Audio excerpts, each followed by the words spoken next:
Vietnam mungkin sedang berharap Indonesia kembali datang ke Piala AFF dengan skuad muda yang mudah ditebak dan mudah dikalahkan.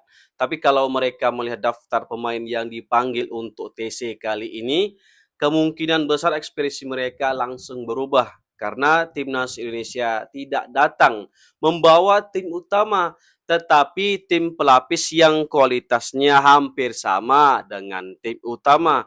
Selama bertahun-tahun, Indonesia selalu punya satu masalah besar. Ketika pemain inti absen, kualitas tim langsung turun drastis. Namun era itu berlahan mulai berakhir. Kini Indonesia punya sesuatu yang selama ini menjadi senjata utama Vietnam dan Thailand, yaitu kedalaman skuad.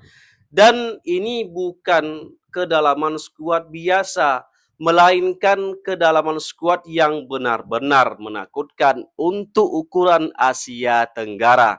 Pertanyaannya sekarang adalah, dengan tim pelapis serasa tim utama ini, mampukah timnas Indonesia bersaing bahkan mampu menjadi juara? Nah, itu dia. Yuk kita bahas sampai tuntas. Langsung aja, jadi gini teman-teman, skuad yang dipanggil John Hetman untuk TC di Bali memang katanya sih tim pelapis, ya kan? Tapi coba dia lihat, di posisi penjaga gawang ada Nadio Argawinata yang sudah kenyang pengalaman di pertandingan besar. Di lini belakang berdiri nama-nama seperti Rizky Ridho, Sandy Walsh, Sen Patinama, dan Jordi Amat. Empat pemain yang kualitas dan pengalamannya bukan atau bahkan sudah berada di atas standar ASEAN, ya enggak? Masuk ke lini tengah, Indonesia masih memiliki Mark Klok dan Tom Hai. Satu pemain menawarkan kepemimpinan dan agresivitas. Satu lagi menawarkan visi bermain dan distribusi bola kelas Eropa. Lalu di depan ada Ragnar Oratmangun yang sudah bergabung di TC Timnas. Ada juga Marcelino, Ferdinand, dan Rafael Strike. Tiga pemain ini mampu mengubah jalannya pertandingan hanya dalam satu momen. Kalau ini disebut tim pelapis, maka negara lain mungkin mulai bertanya-tanya, seperti apa sebenarnya tim utama Indonesia, kan gitu. Namun yang paling menarik justru bukan saja pemain senior tersebut, melainkan pemain muda yang mulai datang membawa ancaman baru. Coba dia lihat, ada Matthew Baker, back muda modern dengan kemampuan bertahan dan menyerang yang sama baiknya. Ada pula Donitri yang energinya seolah tidak habis, ya kan, tidak pernah habis selama 90 menit. Ada juga di sana Dion Mark yang menawarkan ketenangan dan duel udara yang luar biasa baiknya. Ada Mauro Sistra yang punya karakter striker modern dengan kemampuan menahan bola dan membuka ruang. Belum lagi Mitchell Baker yang baru mengambil sumpah WNI dan langsung terbang ke Bali untuk ikut bergabung TC bersama rekan-rekannya. Ada juga nama tim Gaispen, semoga lah dia ini bisa debut ya. Begitu juga ada Arkan Kakak dan Serapen hingga nama-nama pemain muda lainnya yang siap merebut tempat dari pemain senior. Kalau ada nama-nama potensial lainnya yang belum aku sebut, silahkan kalian tulis di bawah ya. Dan inilah alasan mengapa pemanggilan 50 pemain untuk training camp yang dibagi dua tahap ini sangat-sangat menarik. Karena ini bukan sekedar seleksi pemain, ini adalah pertarungan untuk merebutkan atau untuk memperebutkan tempat di skuad final ASEAN Championship Hyundai Cup 2026. Tidak ada tempat yang aman, tidak ada jaminan nama besar pasti berangkat, ya kan? Pemain terbaiklah yang akan dipilih dan kemungkinan hari ini atau besok kali ya, pengumuman skuad final untuk Piala AFF 2026. Kita tunggu aja, ya kan. Nah, kalau aku melihat filosofi permainan John Hetman ini kemungkinan besar gaya bermain Garuda kali ini akan jauh berbeda dibanding beberapa edisi sebelumnya, betul nggak? Indonesia akan bermain lebih agresif, lebih berani menekan, lebih cepat saat melakukan transisi, dan lebih kejam saat mendapatkan peluang, ya kan? Formasi 3-4-3 atau 3-4-2-1 sangat mungkin menjadi pilihan utama.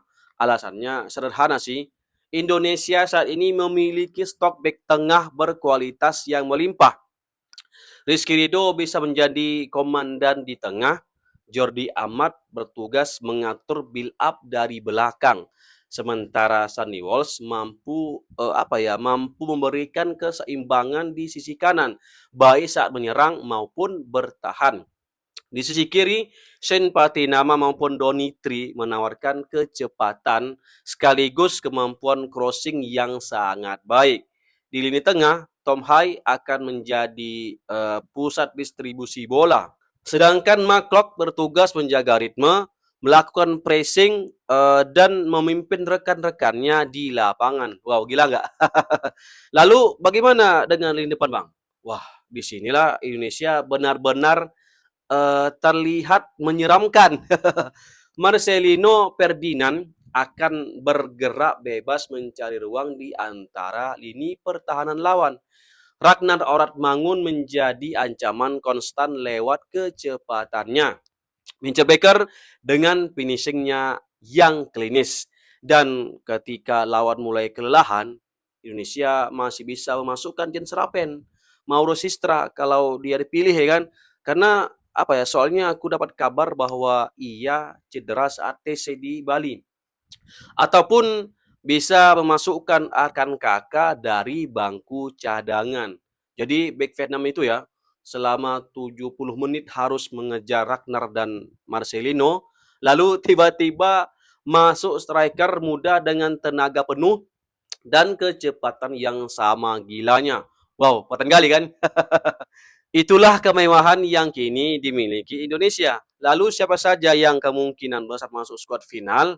Nah, kalau prediksiku ya teman-teman, untuk posisi penjaga gawang, peluang terbesar tampaknya akan menjadi milik Nadia Argawinata, Teja Paku Alam, dan satu kiper muda pelapis. Di lini belakang, nama seperti Rizky Ridho, Sandy Walsh, Jordi Amat, Shane Patinama, Meto Baker, Doni Tripamungkas, Dion Mark, ya kan, Komang Teguh, dan Pratama Arhan memiliki peluang besar masuk skuad akhir.